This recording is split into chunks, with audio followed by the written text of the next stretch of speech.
tarde, boa noite. Estamos aqui reunidos hoje para fazer uma demonstração de circuito em série para vocês, ok? Nossa intenção é mostrar, né, o circuito, as características dele para você, com uma demonstração, e depois cair lá no quadro para ver a parte conceitual. Belezura? Vem comigo. Boa tarde, gente. Estamos aqui para fazer uma demonstração para vocês. Fazer uma demonstração sobre circuitos em série, ok? Então, dá uma olhadinha aqui na nossa tábua demonstrativa. A gente vai ter aqui 3 lâmpadas, ok? Essas 3 lâmpadas, elas possuem potência nominal de 40 watts, ok? Quando ligadas no 220 volts, tá? O que a gente chama de um circuito em série? O circuito em série é aquele onde a corrente elétrica que passa por uma lâmpada é a mesma que vai passar pela outra e a mesma que vai passar pela outra. Tranquilo? Então você vai ter um circuito fechado, onde a corrente vai circular passando pelas 3 lâmpadas, tá? Poderiam ser outros elementos, né, resistivos. Aqui a gente vai trabalhar com lâmpada porque é mais visível para vocês, beleza? Então a gente vai acender inicialmente a lâmpada, quer dizer, as lâmpadas. Então vou ligar o interruptor aqui e deu-se a luz. Então, olha só, esse brilho aqui, não sei se vocês conhecem, esse brilho é muito fraquinho, tá? Então, muito fraquinho esse brilho para uma lâmpada de 40 watts. Por quê? Porque a diferença de potencial da tomada, que é 220 volts, certamente não está nessa lâmpada, nessa e nessa. A gente vai fazer a medida aqui e vai mostrar para vocês que a diferença de potencial num circuito em série, ela é dividida. Como eu tenho aqui 3 lâmpadas iguais, o que a gente espera é que a medida que eu tenho de diferença de potencial aqui, aqui e aqui seja a mesma, ok? Então a gente vai fazer essa medida. Então olha só, a primeira coisa que a gente vai fazer é medir a tensão na tomada, ok? Então a gente já fez isso em sala de aula, só vou repetir aqui para vocês. Bota em cada furinho. Olha lá, nós estamos com 207 volts, beleza? Então é isso que a tomada aqui de casa está fornecendo, 207 ou 208 volts, tá? Beleza. Agora, vamos encaixar aqui e fazer o circuito funcionar, beleza?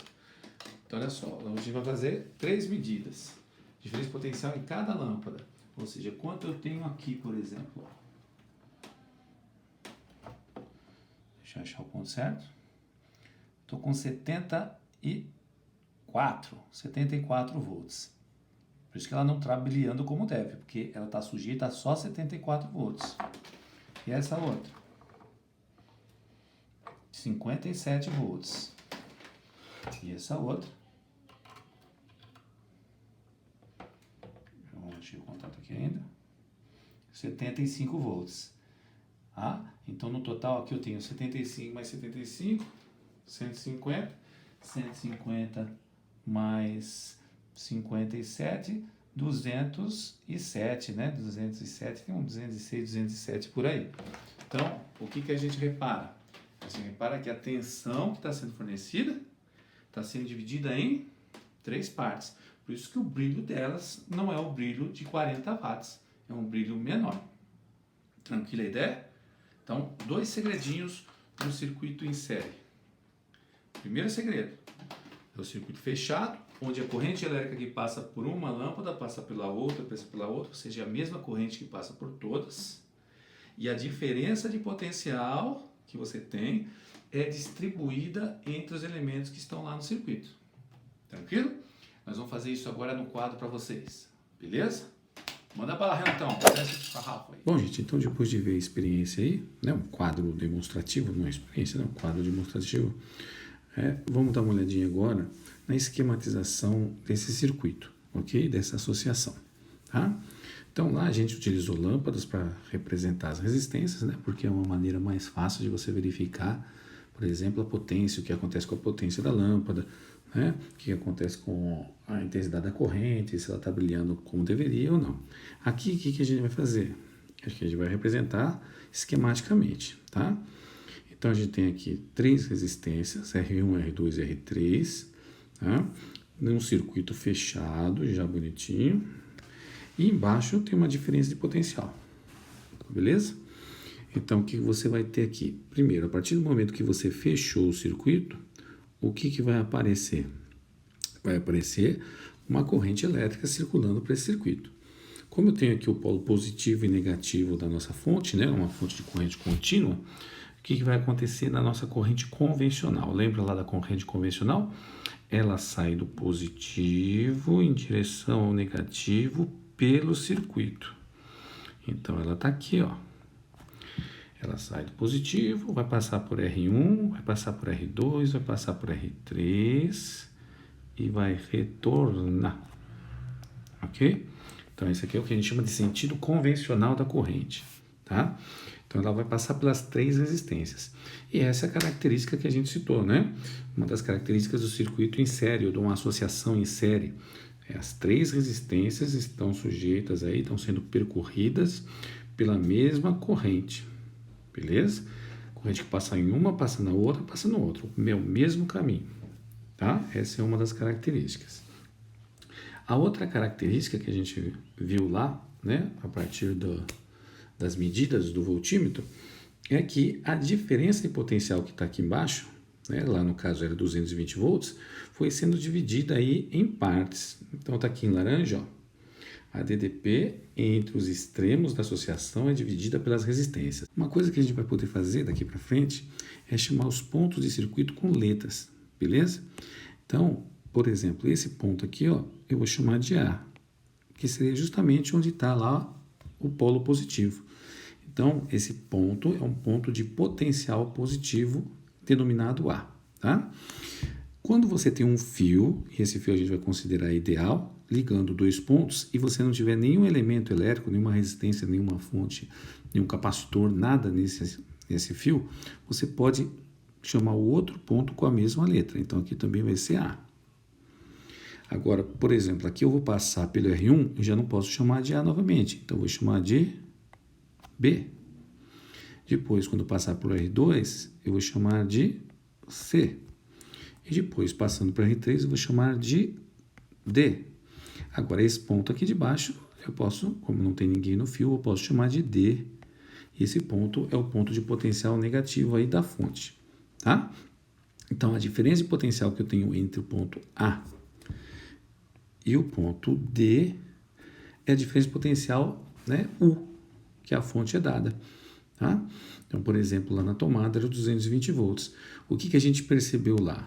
Que a diferença de potencial entre A e B, mais a BC, mais a CD, dá esse total de U aqui. Ok? Então, a diferença de potencial ela é dividida pelas resistências. Então, essa é a segunda característica que eu botei em laranja aqui, ó. A DDP entre os extremos da associação é dividida por elas, ok? E isso vai resultar em quê?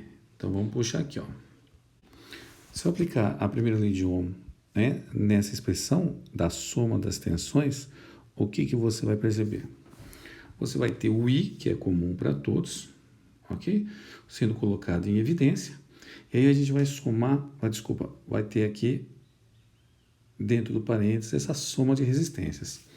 Essa soma de resistências a gente costuma chamar de resistência equivalente, tá? É como se você pegasse todas as resistências e trocasse por uma só, um só valor. Para que isso? Para efeito de cálculo, como você vai ver aqui do lado, tá? Então a gente está trocando os 3, juntando, como se fosse trocar as 3 por uma só, e essa uma só vai ter um valor que é a soma das resistências. Isso é bom por quê? Porque aí eu posso colocar, que você está vendo aqui, ó, em rosa, magenta, né? Que a corrente elétrica que percorre o circuito pela lei de Ohm é I igual a U sobre R. Que U? Esse U é o U total. E que R? É o R total, é o R equivalente, é o R do circuito inteiro, ou seja, é a soma das resistências. Então, por aqui você determina a corrente que circula no circuito. E a diferença de potencial em cada um deles, né? No resistor 1, no resistor 2, no resistor 3. Pega a lei de Ohm, só que aplica só para aquela resistência. Então, você vai ter aqui, ó, a diferença de potencial de cada resistência, sendo o valor da resistência, vezes a corrente que é comum para todas. Tá? A potência total, eu posso usar o π. Não só o π, eu podia usar pri, podia usar por, tá? Mas a ideia do total aqui é você pegar a corrente, que é comum para todos, e a diferença de potencial total. Se eu pegar a corrente e só a diferença potencial da resistência, eu tenho a potência da resistência, que é um jeito de calcular, tá? Mas o que o pessoal faz mais comumente é isso aqui, ó, calcular com o P igual a R vezes I quadrado. Mas as relações de potência, gente, por enquanto elas servem para qualquer caso, tá?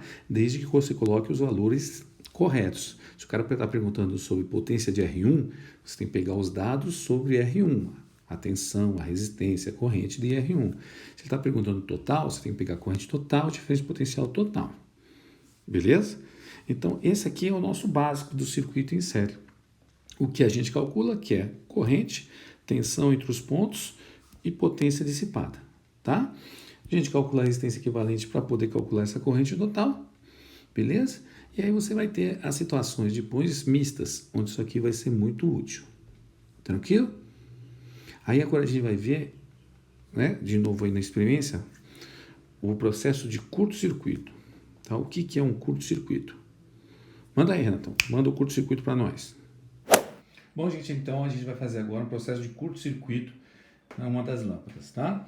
Essa aqui é aquela ligação que a gente tinha, né? Você vê que o brilho das lâmpadas é bem mais baixo. Por quê? Porque a diferença potencial total da rede, que é 220, está sendo dividida em 3 partes. Fazer um curto-circuito é você pegar um condutor que tem a resistência, né, considerável tecnicamente aqui desprezível, né? No nosso caso a gente vai pegar esse fio aqui, ok? E vai ligar entre 2 pontos da lâmpada, né? No caso, naquela lâmpada lá no cantinho, nós vamos pegar do lado direito e do lado esquerdo. E nós vamos fechar o curto-circuito. Beleza? Então vem comigo.